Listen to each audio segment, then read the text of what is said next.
Next మాట్లాడబోయేది Deepak Kalyan, విద్యార్థుల సమస్యలపైన పాల్గొండ నుంచి వచ్చారు. అందరికీ నమస్కారం. నా పేరు దీపక్ కళ్యాణ్.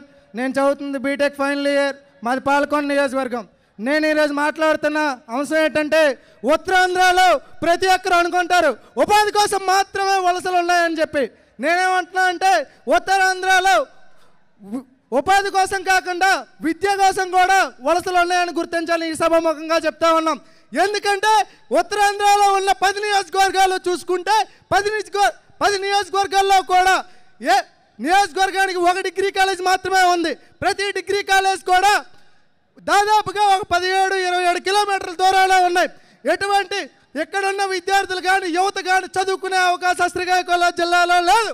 కానీ ఎక్కడ ఉన్న ఏకైక IIIT హెచ్ఆర్లో ఉన్న IIITలో కూడా ఎంత దౌర్భాగ్యం అంటే, రాబోయే రోజుల్లో అక్కడున్న అడ్మిషన్లు కూడా తగ్గిపోతున్నాయి.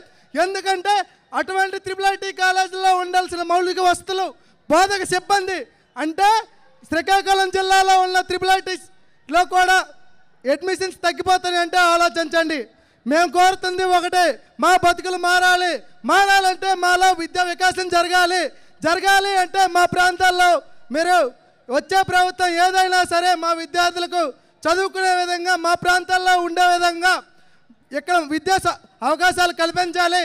అలానే ప్రాథమిక స్థాయి నుండి ఉన్నత విద్య వరకు కూడా ప్రతి ఒక్క యువకుడు చదువుకునేలా, యువతలు చదువుకునేలా వాళ్ళకి ప్రోత్సాహం అందించాలని కోరుతా ఉన్నాం. ఇప్పటి వరకు